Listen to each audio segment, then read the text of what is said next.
Thousands of passengers stranded in one of America's busiest airports. Flight boards flashing red with cancellations. Confused travelers demanding answers from overwhelmed gate agents.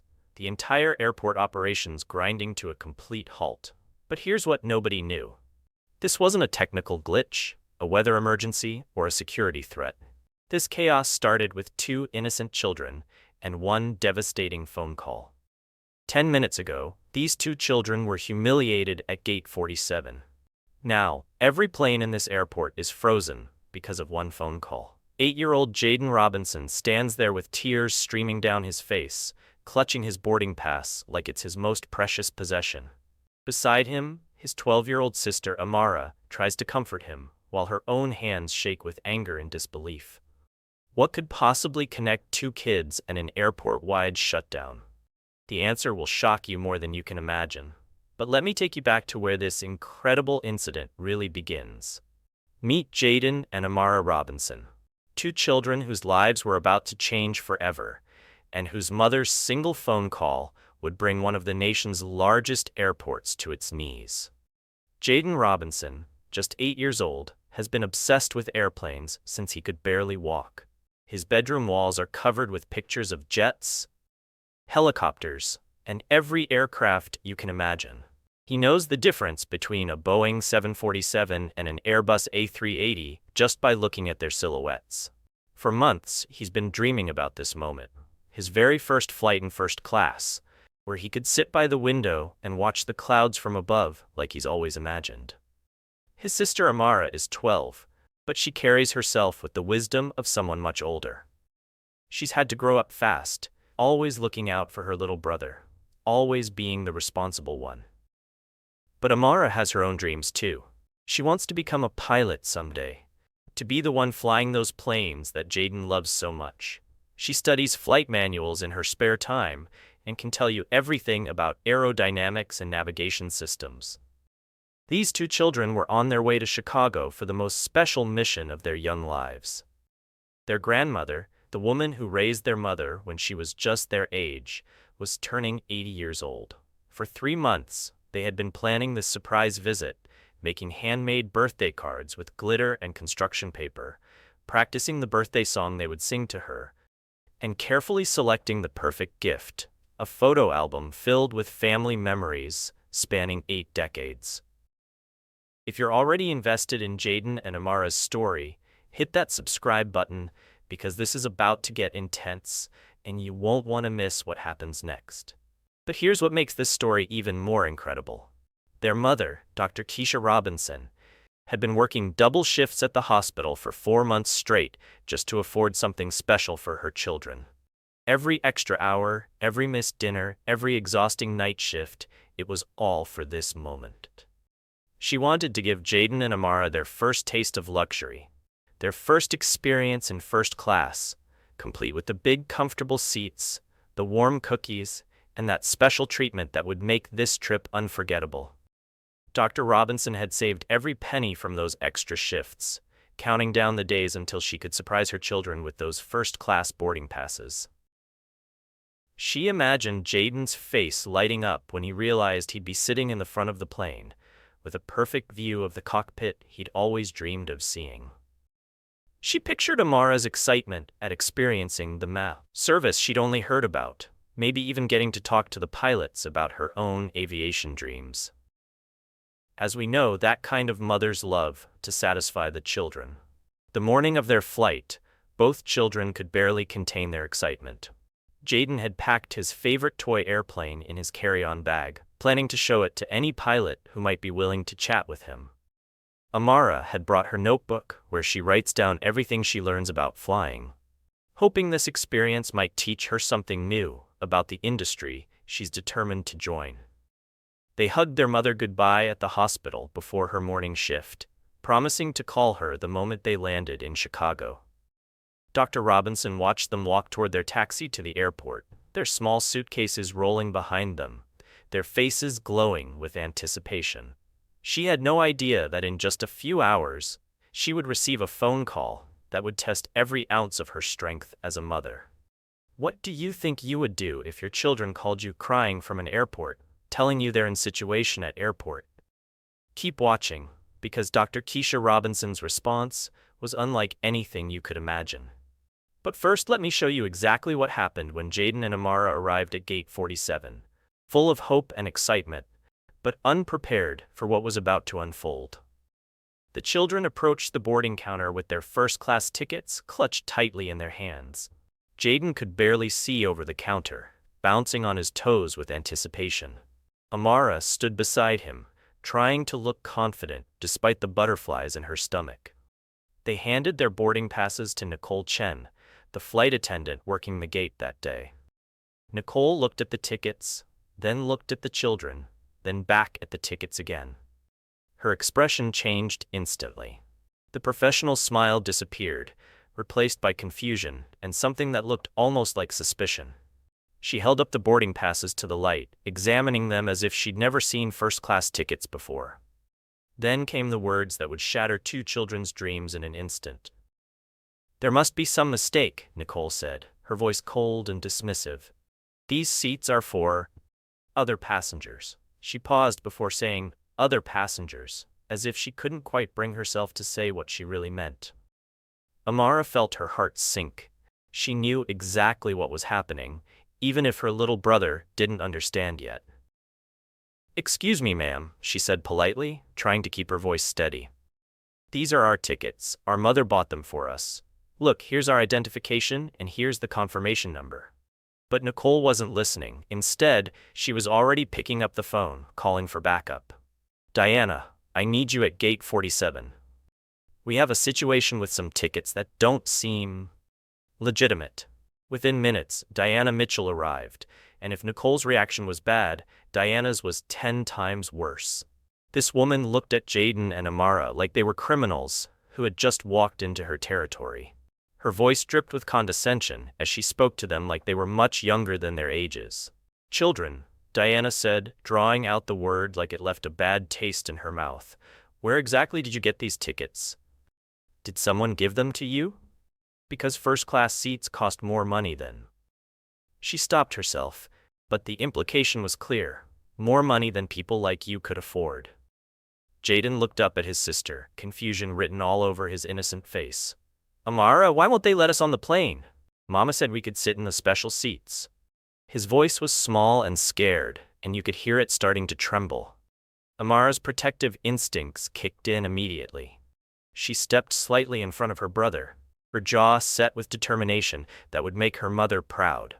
"Our mother is Dr. Keisha Robinson. She works at Metropolitan General Hospital. She saved up for months to buy us these tickets so we could visit our grandmother for her 80th birthday. These tickets are real, they're ours, and we have every right to board this plane." But Diana Mitchell had already made up her mind. "I'm sure there's been some kind of mistake," she said with fake sweetness that fooled no one. "Maybe these tickets were upgraded by accident, or perhaps there's been some computer error. We're going to need to verify these before we can let you board." The word verify hung in the air like a weapon. What exactly needed to be verified? The tickets were real. The children had proper identification. Their names matched their boarding passes perfectly. But something about these two black children having first-class tickets apparently required extra verification that no other passengers seemed to need. By now, other passengers waiting to board had begun to notice the commotion. Some stared openly, their faces showing a mixture of curiosity and discomfort. A few looked sympathetic, as if they understood exactly what was happening and felt ashamed to witness it. Others seemed to agree with the airline staff, nodding along as if the children really were trying to pull some kind of scam.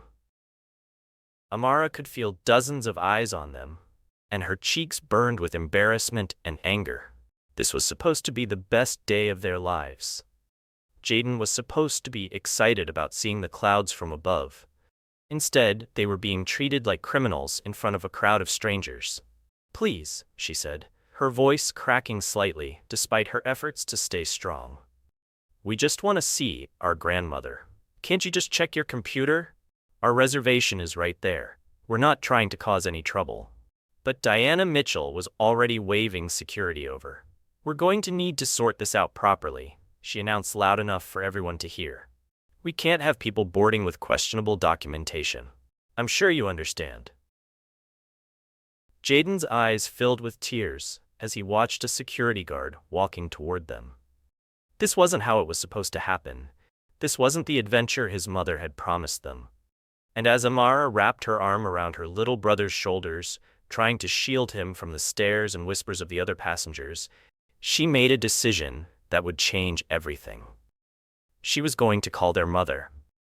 What happened next was absolutely heartbreaking, but it's also what led to the most incredible turn of events you've ever witnessed.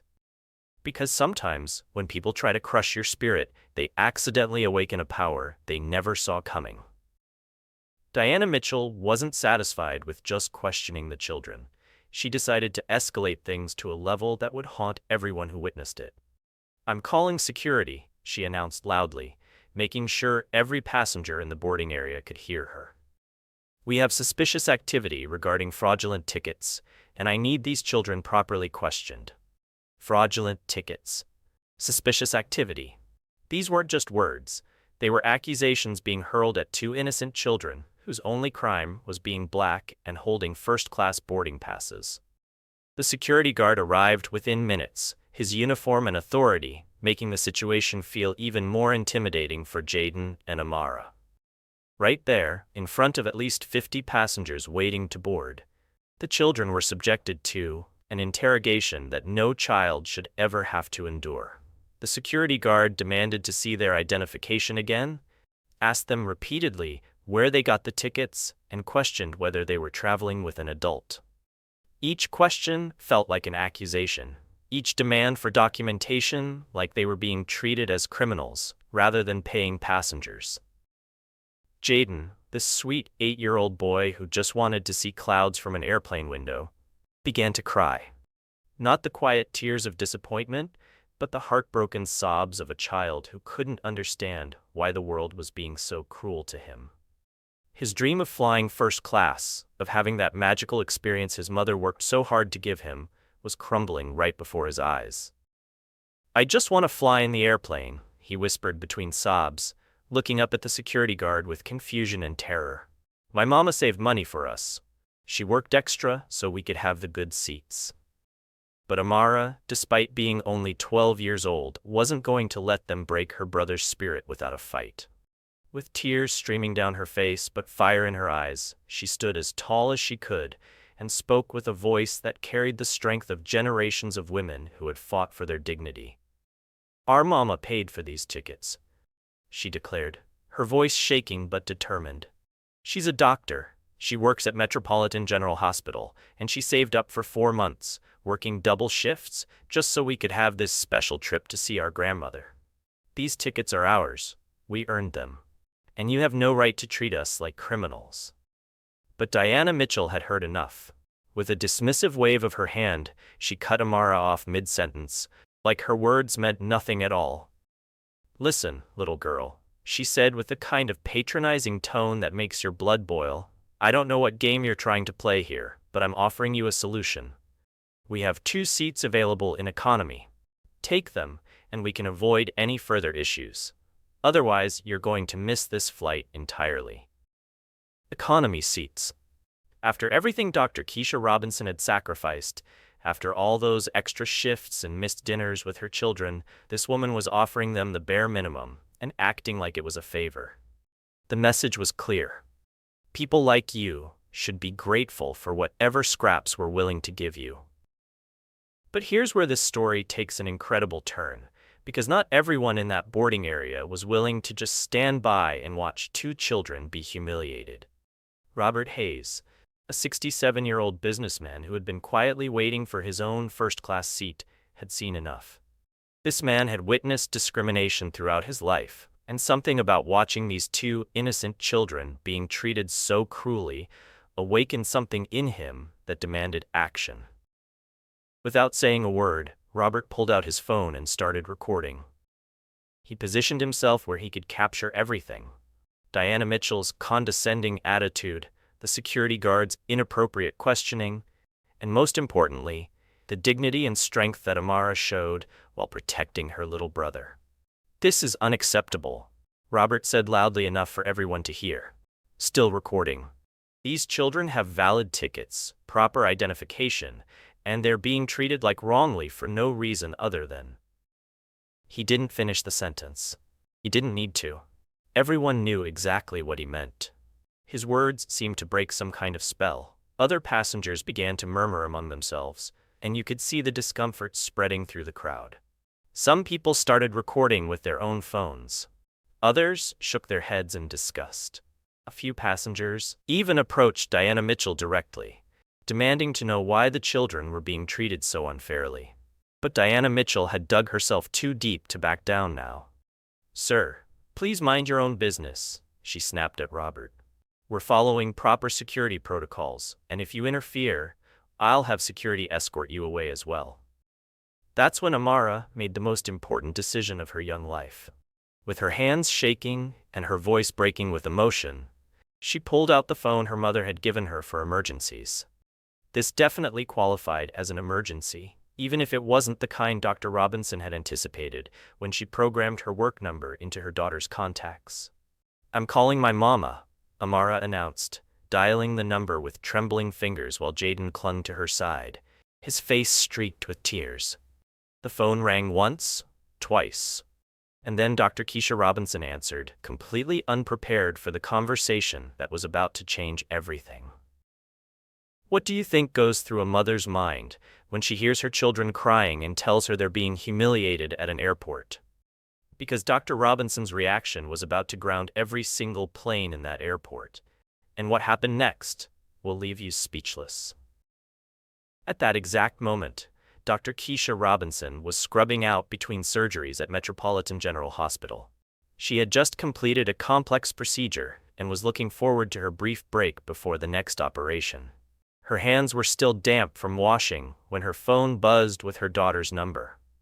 She smiled, expecting to hear excited voices telling her about their first-class experience and their safe arrival in Chicago. Instead, she heard something that made her blood run cold.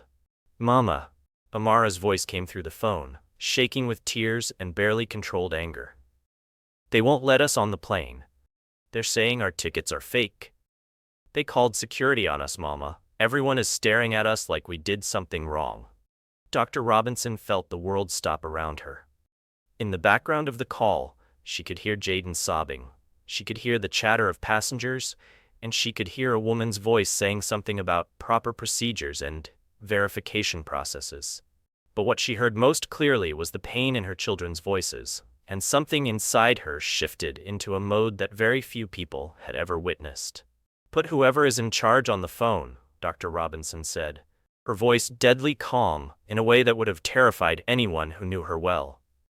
"Right now." Amara handed the phone to Diana Mitchell, who took it with the same dismissive attitude she'd been showing all along. She clearly thought this was just going to be another frustrated parent she could brush off with corporate speak and fake apologies. "Ma'am, I'm Diana Mitchell, gate supervisor for Flight 447, she said in that practiced, condescending tone that customer service representatives use when they think they're dealing with someone who doesn't matter. "We're just following protocol here. Your children's tickets have some irregularities that we need to sort out, and I'm sure we can find a solution that works for everyone." Dr. Robinson took a deep breath.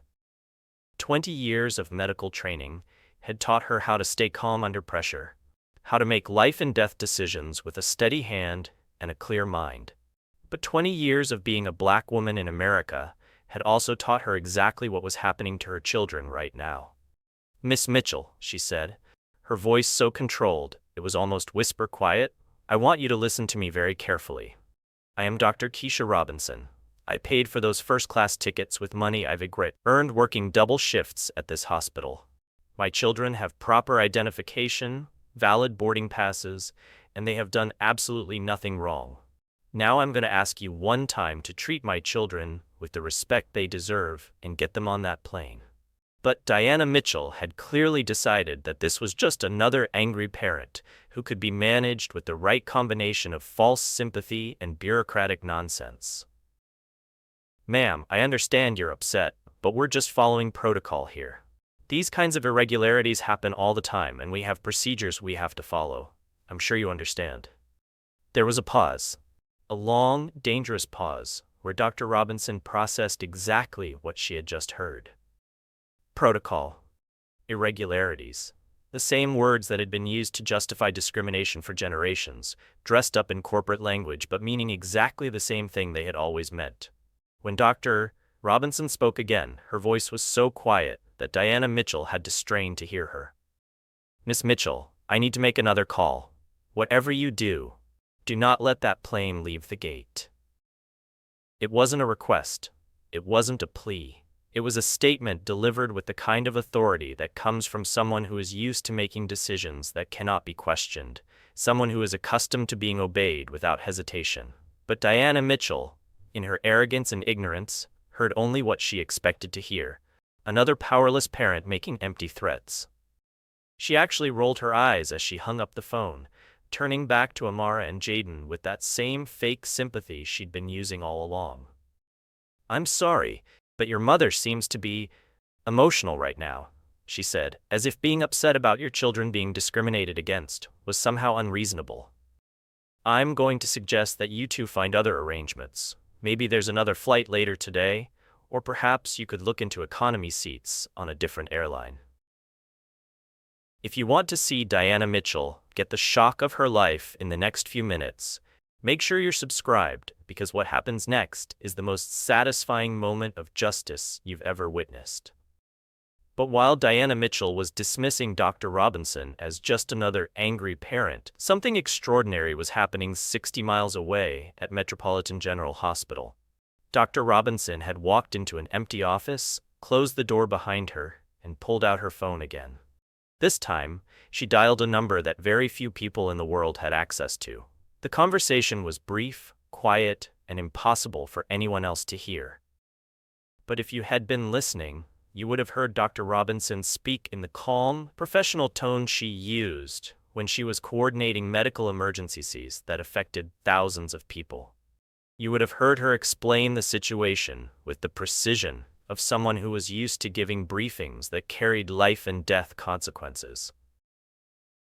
And you would have heard the response from the other end of the line. A voice that carried the weight of federal authority, a voice that belonged to someone who had the power to stop the entire aviation system with a single command. "Consider it done, Keisha," the voice said. "Every plane in that airport will be grounded in the next 5 minutes. And Keisha, I'm sorry this happened to your babies, but they're about to see exactly who their mother really is."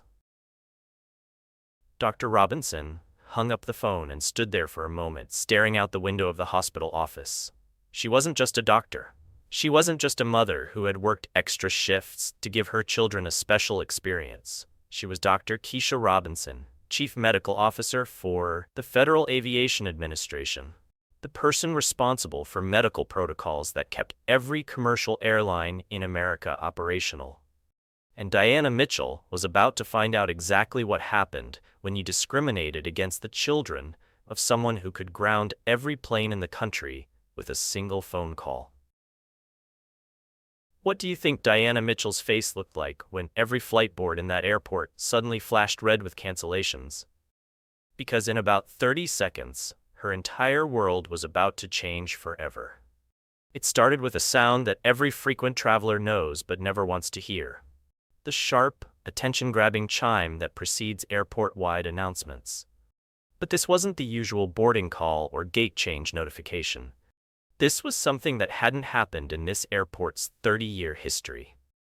"Ladies and gentlemen," the voice echoed through every terminal, every gate, every corridor of the massive airport. "Due to immediate operational requirements, all flights are temporarily grounded until further notice. We apologize for any inconvenience and ask for your patience as we work to resolve this situation." The words hit the airport like a shockwave. Thousands of passengers, who moments before had been going about their normal travel routines, suddenly stopped what they were doing and looked up at the flight information displays in disbelief. Every single board, from Terminal A to Terminal E, began flashing the same devastating message: delayed, delayed, delayed. But at Gate 47, something even more extraordinary was happening. Diana Mitchell, who had just finished telling two children to find other arrangements and dismissing their mother as emotional, suddenly found herself in the center of a chaos she couldn't understand. The passengers waiting to board Flight 447 erupted into frustrated chatter, demanding explanations that she simply didn't have. "What's going on?" shouted a businessman who had a connecting flight to catch. "Why are all the flights grounded? This is ridiculous." A woman with 3 small children looked at Diana with growing panic. "I have to get to my mother's funeral tomorrow. When will the flights resume? What operational requirements? What does that even mean?" Diana Mitchell stood there, her professional composure cracking as dozens of angry passengers surrounded her counter, all demanding answers she couldn't give. For the first time since this whole situation with the Robinson children began, she looked genuinely confused and more than a little frightened. This wasn't in any protocol manual she'd ever read. This wasn't a situation her customer service training had prepared her for. I don't know," she stammered, her voice losing that condescending authority she'd been using on Jaden and Amara. "This has never happened before. I'll need to contact my supervisors to find out what's going on." But even as she spoke, you could see doubt creeping into her expression. Somewhere in the back of her mind, a terrifying thought was beginning to form. Could this somehow be connected to that phone call? Could that woman, that emotional mother she'd so easily dismissed, actually have the kind of power that could ground an entire airport? No, she told herself. That was impossible. That was paranoid thinking. This had to be a coincidence. It had to be. Meanwhile, Robert Hayes was still recording everything with his phone, and what he was capturing was extraordinary. The veteran businessman had seen a lot in his 67 years, but he'd never witnessed anything like this. His phone captured Diana Mitchell's growing panic, the chaos spreading through the boarding area, and most importantly, the 2 children at the center of it all. "Folks, I want you to see this," Robert said quietly into his phone's camera, making sure his voice would be clear on the recording.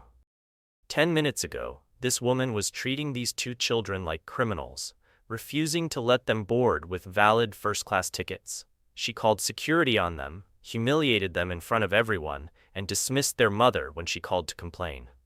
Now, suddenly, every flight in this airport is grounded, and look at her face. Something is happening here, and I have a feeling we're about to attest something here. Robert's instincts were absolutely right, because at that moment, the phone at Gate 47 began to ring. Not Diana Mitchell's cell phone, not a passenger service phone, but the official gate telephone that connected directly to airport operations and management. In 30 years of working for the airline, Diana had never heard that phone ring with the kind of urgency it was ringing with now. She picked up the receiver with trembling hands, and whatever she heard on the other end of that line drained every ounce of color from her face. Her eyes went wide, her mouth fell open, and for a moment she looked like she might actually faint right there at the gate. "Yes, sir," she whispered into the phone, her voice barely audible. "Yes, I understand. They're right here." "Yes, sir, I'll wait for you." She hung up the phone and just stood there, staring at Jaden and Amara like she was seeing them for the first time. The arrogance was gone. The condescension had evaporated. In its place was something that looked suspiciously like terror. "What's happening?" Nicole Chen asked, noticing her supervisor's strange behavior. "Diana, you look like you've seen a ghost. What did operations say about the ground stop?" But Diana Mitchell couldn't speak. She couldn't explain that the call hadn't been from operations about the ground stop. The call had been about the children. The call had been about their mother. And the call had been from people so far up the chain of command that she hadn't even known they existed until 30 seconds ago. Within minutes, something unprecedented began happening at Gate 47. Airport executives who normally spent their time in corner offices dealing with budget meetings and strategic planning were suddenly rushing through the terminal like their lives depended on it. These were people who hadn't walked through a gate area in years, people whose names passengers never knew, people who operated so far behind the scenes that even most airline employees never saw them. But here they were, practically running toward Gate 47, their faces etched with a combination of panic and determination that suggested they knew exactly how serious the situation had become. Margaret Chen, the airport's executive director of operations, was leading the group, her normally immaculate business attire wrinkled from her sprint through the terminal. Behind her came Thomas Rodriguez, the senior vice president of customer relations, and Jennifer Washington, the airport's chief legal counsel. These weren't people who got involved in routine passenger disputes. These were people who handled federal investigations, congressional inquiries, and crisis situations that could shut down airports permanently. Passengers throughout the boarding area began to notice the commotion. Here were all these important-looking people in expensive suits, rushing toward the same gate where two children had been having problems with their tickets. The same children who were still standing there, confused and scared, while their situation somehow seemed to be connected to the grounding of every plane in the airport. Amara and Jaden stood exactly where they had been for the past hour, still holding their first-class boarding passes, still carrying their small suitcases and their handmade cards for their grandmother.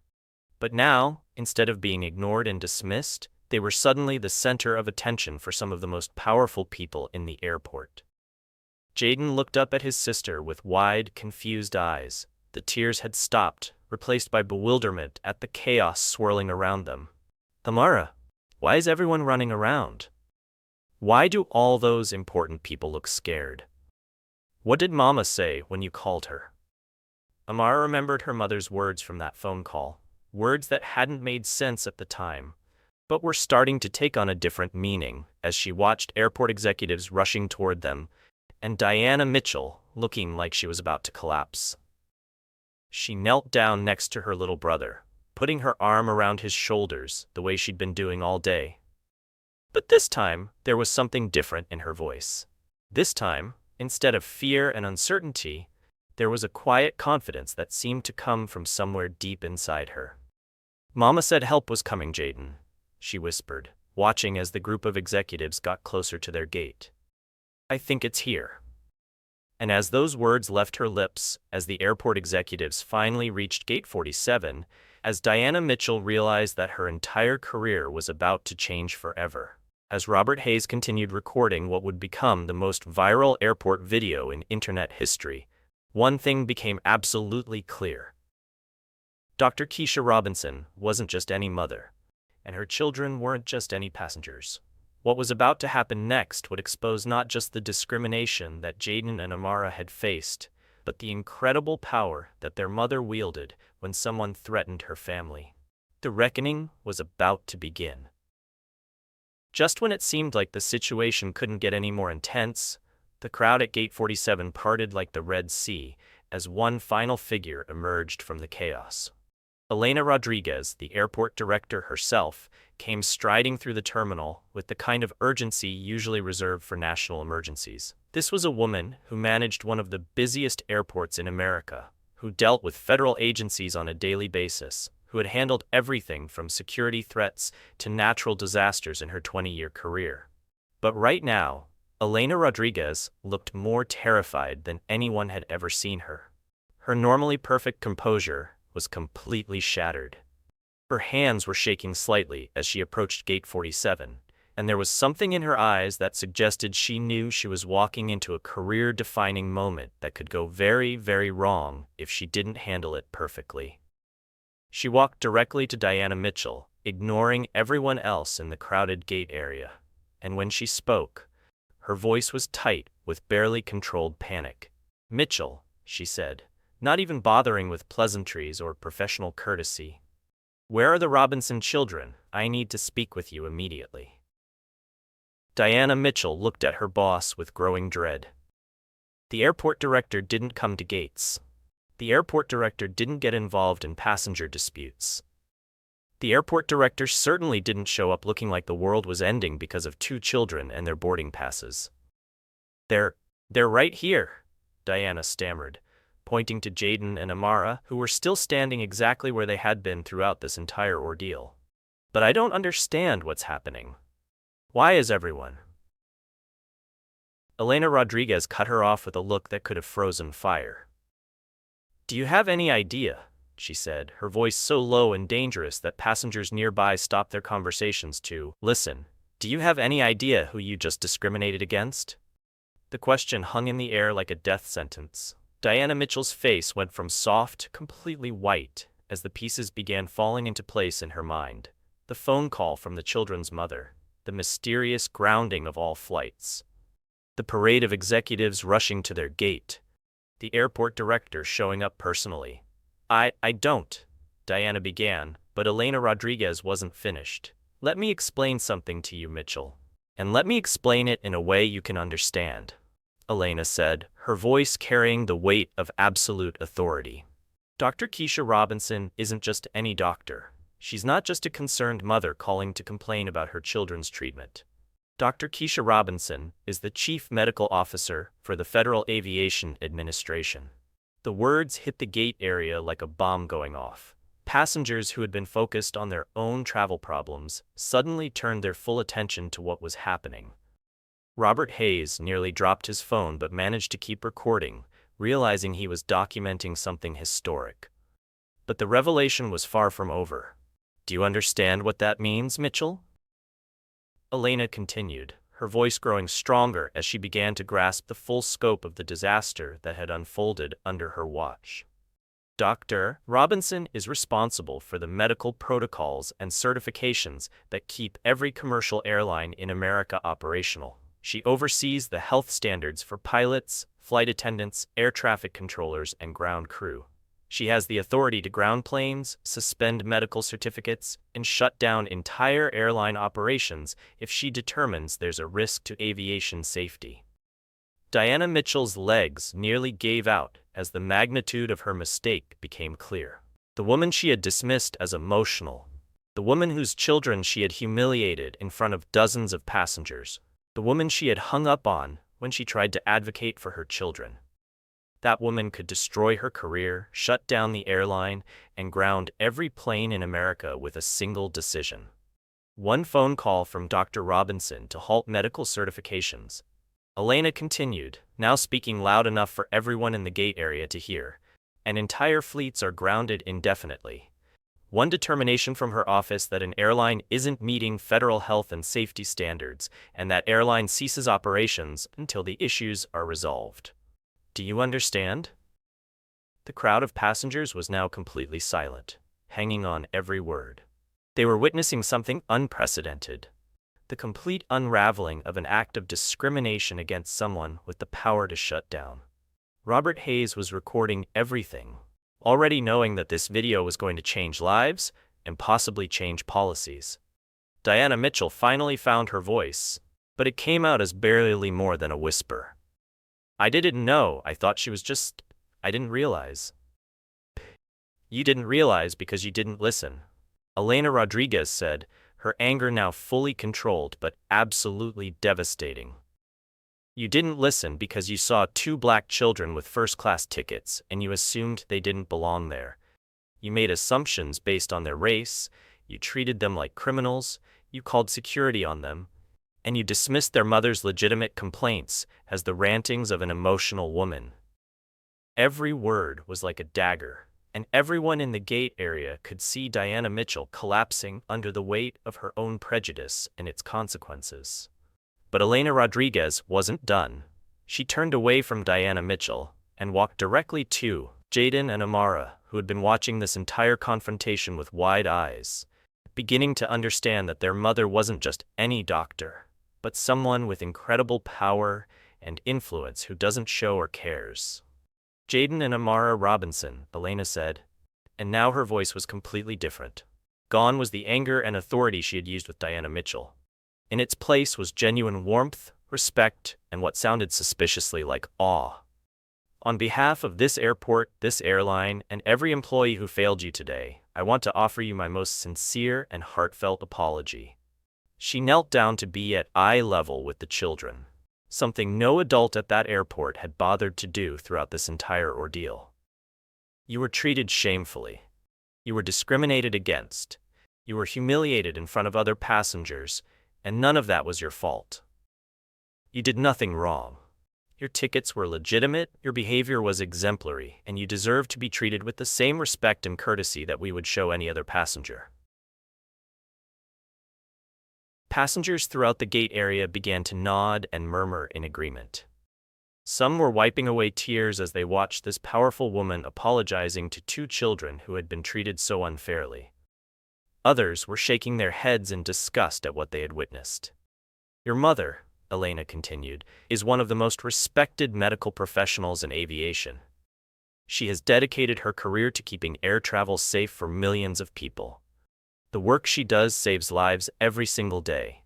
And her children, you two, deserve to be treated with the honor and respect that reflects not just your own dignity, but the incredible service your mother provides to this country." Amara, who had been strong throughout this entire ordeal, finally let herself show some emotion. Tears welled up in her eyes, but they weren't tears of sadness anymore. They were tears of vindication, of justice, of finally being seen and respected. "Thank you," she said simply, her voice steady despite her tears. "We just wanted to see our grandmother." Elena Rodriguez stood up and turned back to the crowd of passengers and airline employees. "Justice will be served," she announced. "Diana Mitchell is suspended immediately pending a full investigation into her conduct. Nicole Chen will face disciplinary review for her role in this incident. We will be implementing mandatory sensitivity training for all customer-facing employees, and we will be reviewing our policies to ensure that no passenger ever faces this kind of treatment again." The crowd erupted in spontaneous applause. Passengers who had been frustrated about their delayed flights were now clapping and cheering for two children who had been vindicated in the most spectacular way possible. But Diana Mitchell was still standing there, the reality of her situation finally sinking in. Her career was over. Her reputation was destroyed. And all because she couldn't see past her own prejudices to treat two children with basic human dignity. "Ma'am," she said desperately to Elena Rodriguez, "please, I was just following protocol. I didn't mean any harm. Surely we can work something out." Elena Rodriguez turned to look at her one final time, and her expression was colder than winter. "The only protocol you were following, Mitchell, was the protocol of discrimination. The only harm you didn't mean was the harm to yourself when your actions had consequences. And there is nothing to work out. You discriminated against the children of one of the most important people in aviation. You created a public relations nightmare. And you caused an airport-wide ground stop that has cost this industry millions of dollars in losses." She paused, letting the full weight of Diana Mitchell's situation sink in. "You're done." And with those two words, Diana Mitchell's career in aviation can be ended. But for Jaden and Amara Robinson, their incredible journey was just beginning. Because they were about to discover that when you're the children of someone with real power, and that person loves you enough to move heaven and earth to protect you, justice doesn't just come eventually. It comes swiftly, it comes completely, and it comes in a way that no one ever forgets. But the story wasn't over yet. In fact, the most beautiful part was just beginning. Elena Rodriguez wasn't content with just apologizing to Jaden and Amara. She understood that words couldn't undo the trauma these children had experienced. True justice required action, not just accountability. "Jaden and Amara," she said, her voice filled with warmth, "your first-class seats are waiting, but I want to offer you something even more special. How would you like a personal tour of the cockpit before your flight?" Jaden's entire face lit up like Christmas morning. After hours of tears and confusion, suddenly his lifelong dream was being offered by the most important person in the airport. "Really?" he whispered, hardly daring to believe it. "I can see inside the cockpit?" "Not just see it," Elena smiled. "Captain Mia Mitchell specifically requested to meet the young man who loves airplanes so much that he dreams about seeing clouds from first class." Within minutes, Captain Mitchell appeared, wearing her pilot's uniform with pride. She looked at Jaden like he was the most important person in the airport. "So you're the young man who knows aircraft by their silhouettes," she said, kneeling to his level. "That kind of eye for aviation is impressive. Let's make this a flight you'll never forget." As the children followed Captain Mitchell to the cockpit, Robert Hayes realized his phone had captured something unprecedented. Not just discrimination, but its complete resolution.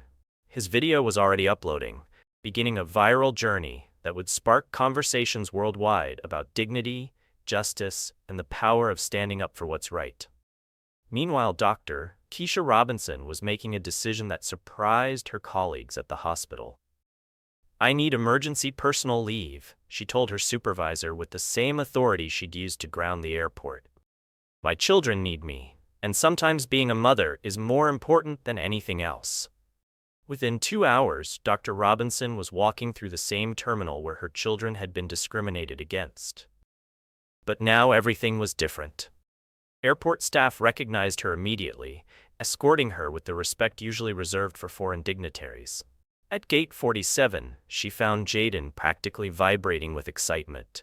"Mama, I sat in the pilot's seat. Captain Mitchell showed me everything and said I could be a pilot someday." Amara had her own story. "Mama, everyone apologized to us. The airport director said what happened was wrong, and that mean lady doesn't work here anymore." Dr. Robinson held both children close, feeling pride in their strength despite what they'd endured. The impact extended far beyond their family. Mandatory sensitivity training was implemented across the airline network. New policies prevented future discrimination, and the incident became a case study in aviation schools nationwide. If this incredible story of justice moved you, make sure to subscribe because there are so many more stories like this that need to be told. When Flight 447 finally took off, Jaden pressed his face against the window in wonder as they climbed through the clouds he'd dreamed of seeing. Beside him, his mother held his hand while Amara studied a pilot training manual that Captain Mitchell had given her. "Look, Mama," Jaden whispered in amazement. "We're flying above the clouds, just like I imagined. It's even more beautiful than I thought." Dr. Robinson smiled, watching her son experience the magic she'd worked so hard to give him. "Sometimes, baby, the most beautiful things come after the hardest moments." Robert Hayes' video was approaching 1 million views. News outlets were covering the story, and passengers throughout the cabin were sharing what had happened at Gate 47. The story became legendary in aviation circles, a reminder that every passenger deserves respect and that assumptions can be dangerously wrong. As the plane soared toward their grandmother's birthday celebration, Dr. Robinson reflected on the day's events. She'd used her incredible power not for revenge, but to protect her children and send a message that discrimination wouldn't be tolerated. What would you do if you had the power to ground every plane in the country? Dr. Robinson used that authority to fight injustice and protect those who couldn't protect themselves. But this wasn't the only time Dr. Keisha Robinson had to use her position to fight injustice. What happened at Gate 47 was just the beginning of a series of incidents where this remarkable woman would use her authority to protect not just her own family, but anyone who faced discrimination in the aviation industry.